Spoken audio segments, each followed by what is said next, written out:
Hi there, it's Sandra from the WLA, and I've come up to the top of the hill. Well, it's not quite the top, but it's near the top, to record the video today while we've still got some mild weather. It's been quite extraordinary, hasn't it, these last week or so.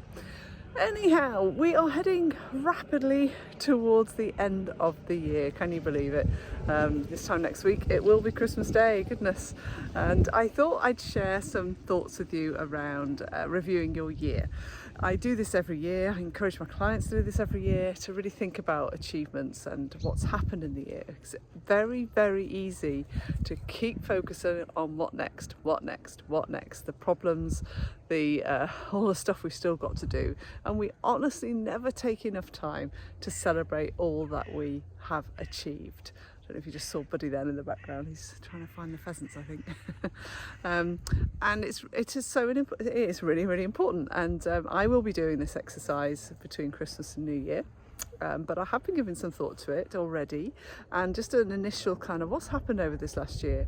And despite all the, all the crap, quite frankly, that's been going on, in one way it's been a really, really good year, because I've had to think things through differently. I've had to show up differently.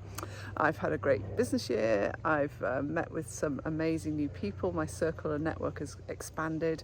I've been completely inspired by many people I've met, including Alice will stay in my mind this year, who won the award for one of the She Inspires Awards. Just an incredible lady who I'm hoping will be speaking at our conference next year. But there've been lots and lots of other people who've inspired me, challenged me, kept me on track. I've learnt a lot this year. I've been invested in training and development. I've got a phenomenal team who I love to bits. I've got a great support network, and not everything's gone well. I think I've been to more funerals this year than I have done in a while, so it's been really sad to say goodbye to people that I really care about. And it's been hard sometimes, hasn't it, being online all day, not seeing people. You know, I'm a real people person, and that has been very hard. But I'm also very, very blessed to live here in this amazing place. I love being connected to nature, and that happened in the last year as well. So lots and lots of things to reflect on, and lots of things I want to keep doing more of, you know, as I look back over the last year. And then think about what am I going to stop doing, change, or do differently.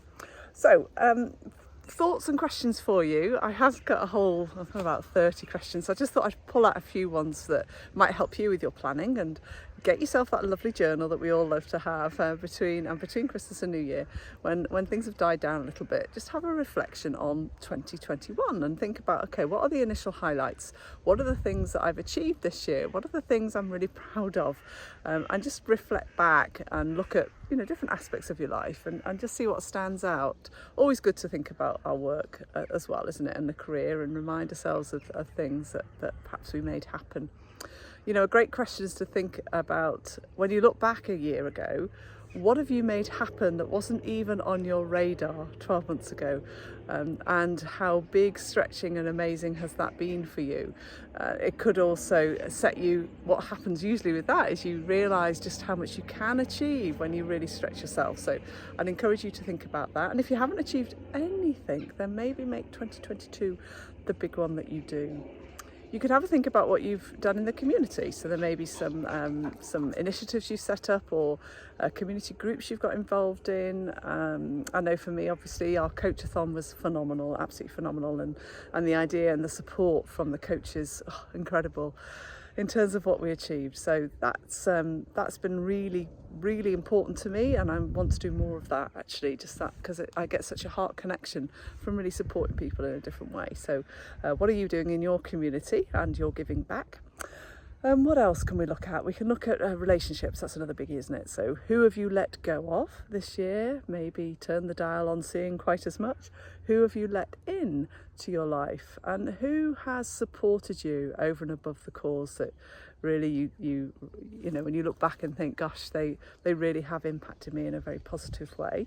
And how are you going to do that for others? But also, who are you surrounding yourself with to help you achieve what you want to achieve? What are other questions that I would look at? I'd also look at, hobbies. What have you done to develop yourself? So self-care, self-love, hobbies, exercise, that whole kind of well-being. We've all needed a lot of that this year, haven't we? There's been so many challenges our way. So again, have a think about what have you done. And I can hold my hand up on this one because I did the tango, as you know. That was an amazing achievement for me, not being able to dance.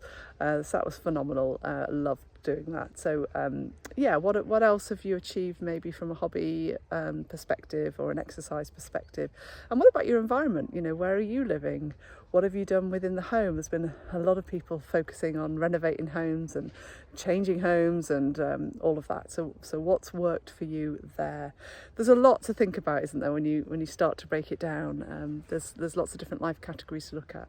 And I would just get you to sit and just think about everything through this last year. And if you have a great partner, then do it together. It's a lovely exercise to think about. And then what I would encourage you to do, of course, is to start thinking about 2022.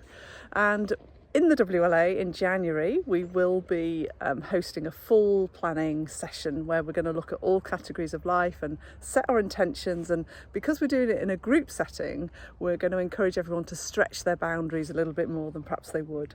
So if you're thinking about joining us, love to talk to you, love to see you there, and that would be something you would get by coming on board. So, but even if you don't decide to do that, I'm sure you can think through your goals and aspirations for 2022 and just push yourself.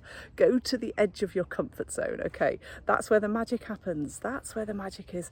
I was talking to a client this week and she's down. She's just fed. It's not just down, that's wrong. She's really frustrated, and it's so obvious it's time to move on, and that happens, and there's nothing wrong with that, and you've got to recognize what do you need to make you your best self. The environment, the people, the work that you're doing, all of it, combine it all together and align all of those aspects of who you are, and you can make 2022 a really great year. On that note, I'm going to wish you a very, very Merry Christmas. I hope you take some well-earned time for you, take some time with your family, and do the things that really matter to you, because that's what Christmas is about, isn't it? It's that reflection, it's that giving, it's that having a bit of fun. So enjoy yourselves. Thank you so much for your support. Thanks for following me all year, if you've been following me all year, and I really hope you have a fabulous break, and I wish you all the best for 2022. Take care.